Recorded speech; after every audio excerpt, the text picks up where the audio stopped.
a moment where I can definitively say I broke away from being shy and finding my voice. I remember it very clearly. I was in sixth grade. I don't know what I was talking about. It was probably something so innocuous. And everybody around me was laughing. I can remember this moment looking at everyone around me and I was like, I'm funny. I am funny. And then that was the aha moment for me that I was like, I'm a funny person. I was like, oh, I'm funny. I can do this. I really remember that moment because from that point on, I'm like, I can lead with humor. I know how to be a funny person, or at least I think I do.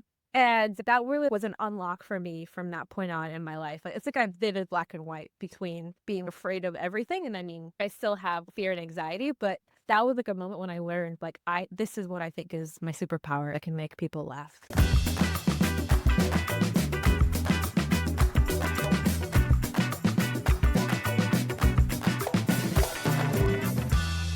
Hi, everyone. Welcome back to another episode of Unmuted Moments, a podcast for young professionals where we explore the journey of finding and owning your voice. I'm your host, Ahis, and today's guest is Ilona Limonta-Volkova. Ilona is a venture capital investor passionate about fintech and innovation. She writes for Forbes and has her own podcast called Money Memories, which is the podcast dedicated to making financial conversations less taboo. On today's show, we're going to talk about how she found her voice in finance, how she deals with self-doubts, and the importance of storytelling in building your career. Ilona, welcome to the show. Heath, it's so nice to be on your show. Thank you so much for having me. Thanks for the time today. Let's dive right in. I know you have a fascinating background. Can you tell us how your background impacted or shaped your voice, both inside of the house and outside? Yeah, absolutely. I was born in Cuba. My father is Cuban and my mother is Russian. We first moved to Russia and lived there until I was 5 years old before emigrating to the United States when I was 5 years old. And we settled down in Louisville, Kentucky. So I think in terms of how that impacted my voice growing up inside, outside at home in a lot of different ways. Firstly, I think just by virtue of the cultures that I was raised in. I sometimes think Cubans and Russians they could be very different on paper, but I think in reality, there's a lot more commonality. I think those center around respect for the elderly, like your grandparents and the older quote unquote people in the family are like seen as a voice of authority, rightly or wrongly. So like children are to be seen, not heard Yeah. sometimes. And so I am an only child. And I think the way that it impacted me, partly is by nature. I was always such a quiet kid, which might come as a surprise to folks who listen to my show or anyone who knows me lately. My mom used to tell the story of how in Russia there was a version of Wheel of Fortune there. And part of that show is that they would bring the guests, their families up and their kids. My mom, I remember one time, she was like, "Oh, you would just cry." She was like, you would just cry if someone I think said I was that kid too. yeah. And so I think that was by nature being someone who's just a little bit more shy and then being thrown into these, as you can probably imagine, kind of in hindsight, kind of tumultuous environments where I was always having to subconsciously learn a new language, figure out what people were talking about, figure out what was going on at a very, very young age without having anyone kind of guide me through what way to do that. I think definitely influenced my voice in that I had to very quickly or I had no choice but to find those connections or find those inroads with people because no one was going to do it for me. No one was going to start speaking Spanish with me or speaking Russian with me. So I had to learn English. I had to figure out how to relate to my classmates in Kentucky and start caring about college basketball and things like that. So I think ultimately the way that's impacted my voice is that now I see myself as someone who, because it takes me some time to find my own voice, I always prefer to listen to others. Hopefully in interactions, I like to be the kind of person who wants to take in everyone's perspective because I know what it's like to not have your voice heard. Thank you for sharing. I think that story is going to resonate with a lot of listeners. That's one of the goals of this show. There are people out there who seem very confident in themselves, have it all together, but everyone has their own individual journeys. It doesn't have to be, you don't have to end up where you start from. You can start from being a shy kid. And look at you today. You have your own podcast, you write for Forbes, you can transform yourself. It's just learning how to manage to that journey. You talked about being an only child. How did being an only child impacted your voice or finding your voice? Yeah, I think these types of questions are always interesting because I will never know. Sure. I can never You go only back. had that one life.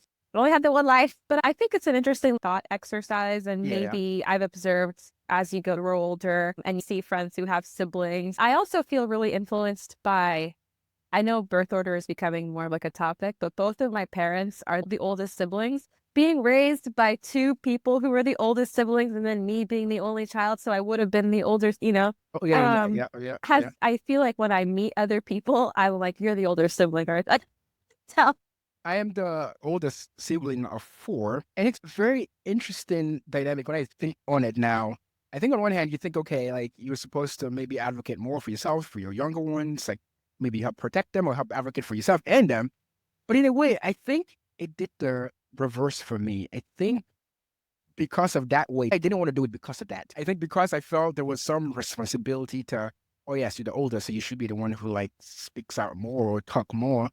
I think that made me even shyer or made me want to recoil more. Because of the expectation, I didn't want to do it. It's interesting how that impacts our life in ways like we don't even recognize at the time. One more question still on your background. Were there any defining moments or key moments, whether in Cuba, Russia, or in Louisville, Kentucky growing up, that gave you self-doubt where you had to lean on something to get past it or to overcome that moment of self-doubt? Ah, interesting. I had a different anecdote for this one, but maybe not self-doubt, but in terms of like a moment where I can definitively say I broke away from being shy and kind of finding my voice. I remember it very clearly. I think I was in sixth grade.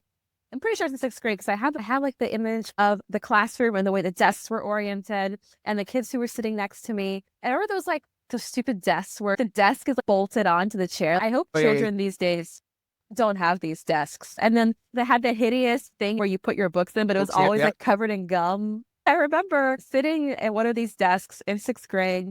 I don't know what I was talking about. It was probably something so innocuous like a fart or something like dumb that 12-year-olds discuss. And everybody around me was laughing. I can remember this moment looking at everyone around me. I was like, I'm funny. I am funny. And then that was the aha moment for me that I was like, I'm a funny person. I was like, oh, I'm funny.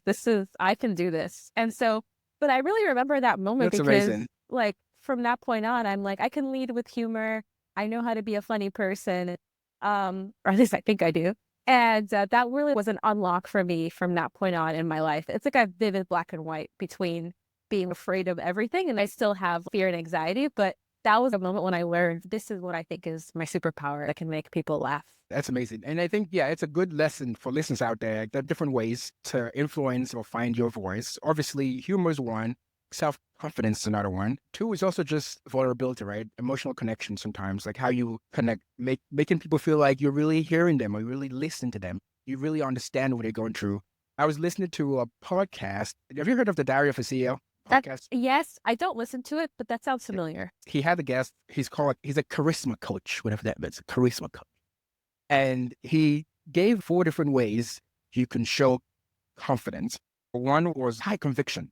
Like politicians have, it may not be true, but they have a very high conviction about this thing. Another one was just this emotional connection, like being vulnerable and being authentic, and people can see that side of you and connect with you because it's true. And then humor was one of them. Humor was one of those. Like people would just come into, like comedians, like you come into the room and they brighten things up, and people respect them because of that humor. So this kind of reminded me of that. So going back to money memories. So you've been doing this since 2021, 2020? 2020, I believe it's a pandemic baby. So that's a long time, almost 5 years. Why did you start Money Memories and what has helped you sustain it this long? The reason that I started Money Memories was because at the time it was, as I mentioned, if Money Memories is supposed to be a pandemic baby, it was born in July 2020. During that time period, I was working at a really large asset management firm. And, the pandemic uprooted we take so many things of like for granted now, even like hybrid schedules, but it really was just like night and day, right? Suddenly you're going from 5 days in the office, period, to like, I'm just floating here virtually. Can I travel? Can I not? What's going on? And it's just kind of, it's a different time, right? And so during that time, I had a lot more time to reflect and just, I had a lot of things going on in my mind. And I decided that I felt compelled to actually, I should say, write about personal finance because I had so many people in my network and my group of friends who would come to me with their money questions or money anxieties, I should say. And they would always say things like, I feel so dumb when, or this is so embarrassing. So I started to think like, wow, if these group of incredibly intelligent, capable, talented people feel insecure about financial things, I can, there's got to be something that everyone faces. More importantly, I was like, well, why are you trusting? I'm flattered that you guys think you can come to me. And that's a real honor, right? That people are trusting me with their, because they feel that I won't judge them. And it's true. That's why it's brilliant.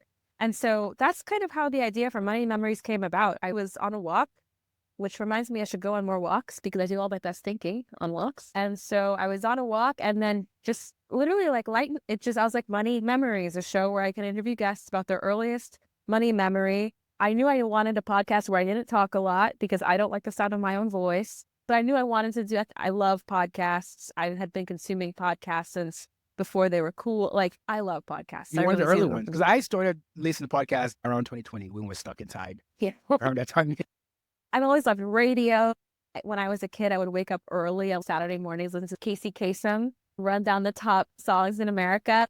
I love audio formats, right? And so that's how I came up with Money Memories. It just, as soon as that idea came to me, I love the alliteration. I love the fact that I could like reach out to different people. And I knew I wanted to, with my show how at the end of the day, money is a universal experience. We shouldn't feel so alone or feel like our feelings about it are like, you're the only one. My goal with the show is to highlight different experiences of money that people have in a very like digestible, bite-sized, approachable format. I think what's kept me going for 5 years is that from the idea that I had, I was right. I was like, I can do this forever because everyone's got a money memory. All I need to do is ask people about it. And so that's what's kept me going is that the ease with which everyone's got a money story to tell, everyone's got a money memory. And I think partly if that's, anything that you want to do for like, make it easy for yourself. And once you make it easy for yourself, it's so much easier to make it into a habit and build repetition. That's a great story. I remember, I'm sure a lot of people during 2020 like, okay, I have all this time on my hand. What are some goals that I wanted to achieve? This is the time to do it. I don't know what it was that I wanted to achieve then, but I know I didn't do it. I ended up watching Showtime at HBO.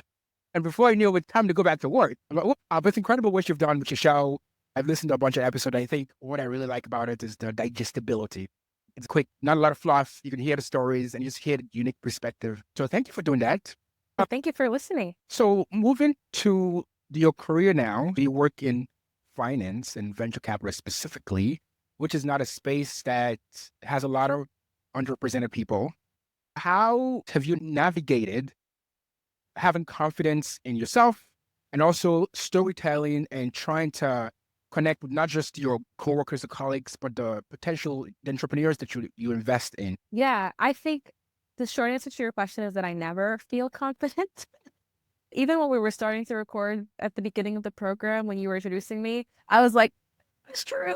So I feel like that imposter syndrome is always in me. I feel like I'm actively like it's kind of like this invisible, like if someone, there's like, if someone's like pushing down your arm or something, you're trying to push against it. That's this kind of emotional feeling that I typically feel. I don't interact in the world of venture as a freely floating beauty. I'm always like, oh, I got to overcome this. Oh, I got to convince myself. And I think not ironically, but there's the biggest surprise to me was how much podcasting has helped me in terms of my career. When I started my show, I really was not thinking about any of that. I was like, I just want to tell these stories. And then I started getting more and more guests who were entrepreneurs and founders. They would all say like, oh, this is so great, like for your brand. And I was like, what brand?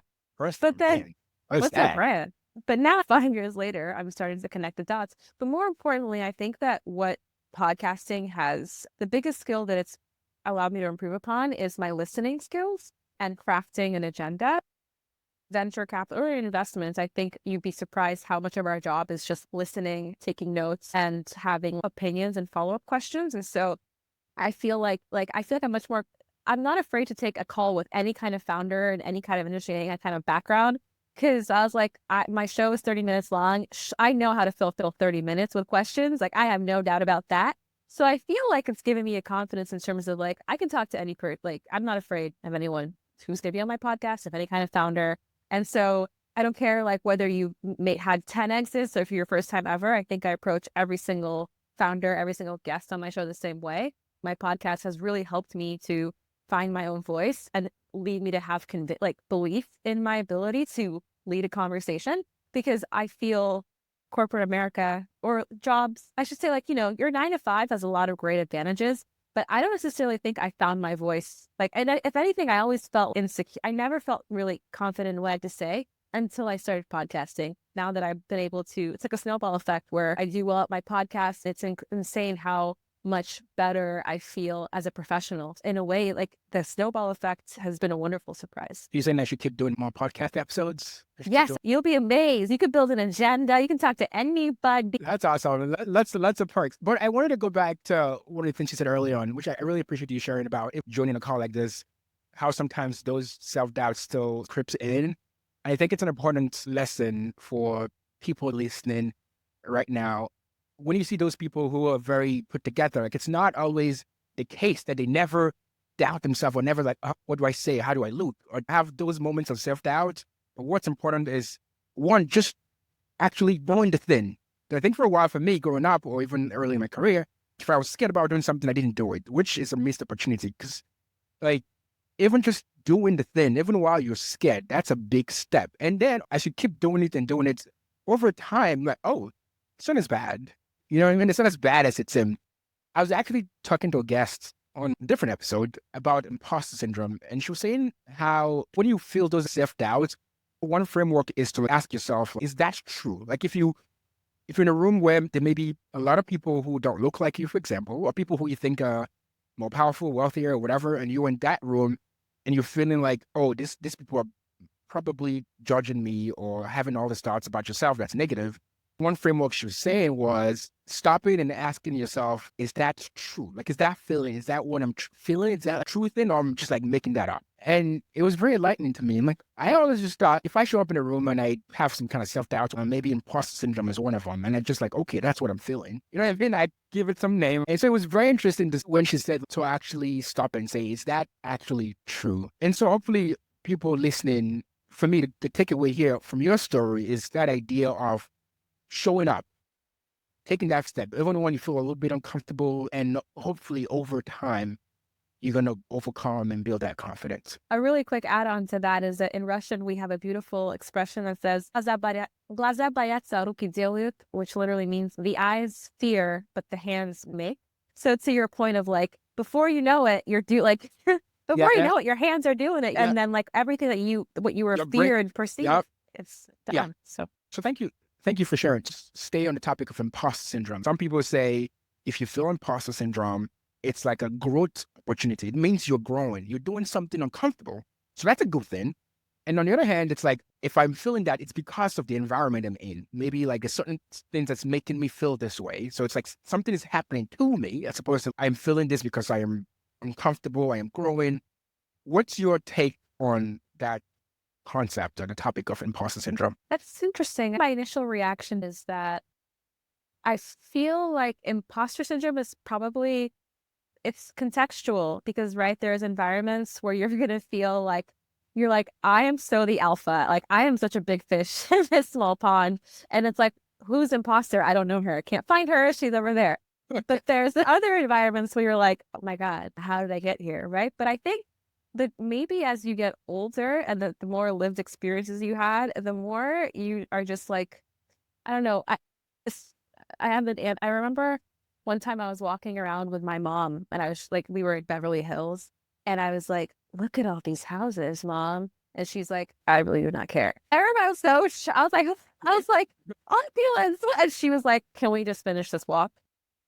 The reason I say that anecdote is because I kind of find that as you go through life and as you go through more experiences, the things that before might have like you thought was intimidating, you start realizing like, that's not real, or like, like that's not necessarily an indication of anything, right? And so I feel like with time, imposter syndrome kind of goes to the wayside as more you experience different things. I think the biggest, not even imposter syndrome, but what's the opposite when you have like a disenchanted syndrome, where you sit at the, you feel like entitled or something, like when you when you get to the room of all those people you were afraid of, and you were like, what was I even afraid? You can't even speak. Like, and honestly, I have to say, LinkedIn has done so much. The level of bad writing, the quality of typos, like people are just like publishing all sorts of, and I was like, I feel like maybe imposter syndrome is good because it prevent like, what's that Mark Twain saying? Better to have people think you're a fool than to open your mouth and remove all doubt.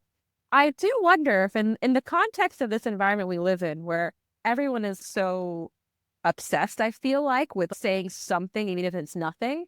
It's almost like the more people speak, the less imposter syndrome you start feeling because That's a you're good like, point. wow, that's almost like the Wizard of Oz or something. Ultimately, I mean, I certainly still feel imposter syndrome. Sometimes there's some guests on my show who I'm like, I can't believe they came on my podcast. Oh my God, I can't believe they responded to my email. And now they're having this conversation. It's kind of this good anxiety, but then you're super focused and then you put together a great conversation. And then at the end, they tell you that was great. Thank you for your questions. And it's the best feeling in the world. Maybe it's a way of saying you can channel that kind of energy into preparation, then maybe it comes out better. But maybe I'm not the best person to ask because as a Russian person, we're perpetually on the road. Oh, like that rope a dough, as your mama. Yeah, we're perpetually getting punched out. So maybe it's like easier to think of. I do think of myself as someone who I prefer playing like defense rather than offense. And like I rather defend a position or defend a statement. Even when I run a race, I love being behind, thinking that I'm Pac-Man and coming up to get everyone. My orientation is to be like, I'd rather be underassumed, underexpected, and come up and surprise you because if I'm in a position from leading, I don't know how Tom Brady does it. That's pretty cool.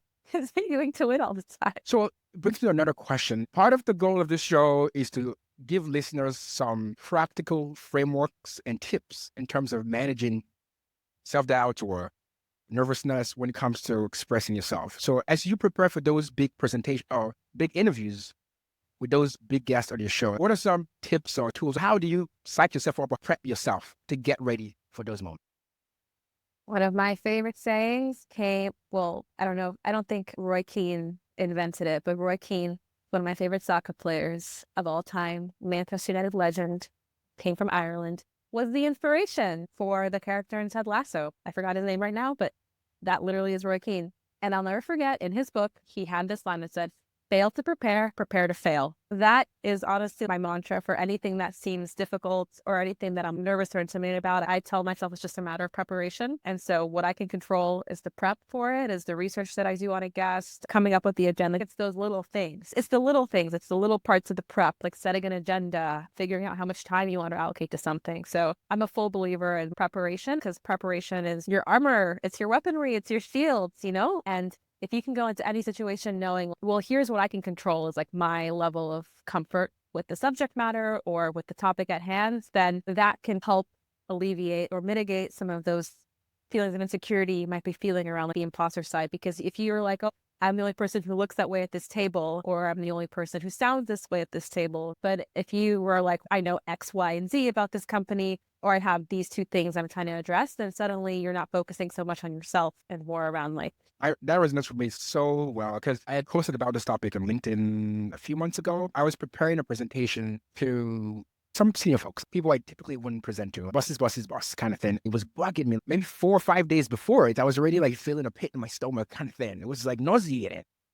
And it doesn't happen to me very frequently, but I'm like, why is this one just like this? Like, it's just a bad feeling. And then when I realized I was just thinking about them, not about myself, not about what I'm presenting, not about my preparation. It was just about, okay, what would they say about me? Would they like me? Would they think I'm good at my job? Would they think I suck at my job? I was just fixated on what they would think about my presentation and not so much like what I'm actually trying to convey and trying to say. Because as you said, that's the part I can actually control and not whatever they think about me for good or for worse. So that's a very good point. Thank you for sharing. Still on the career side, just from the investor or the entrepreneurs that you see, I don't know if there's any stories you have about when you've seen storytelling make a difference in terms of an entrepreneur getting that investment or not getting it.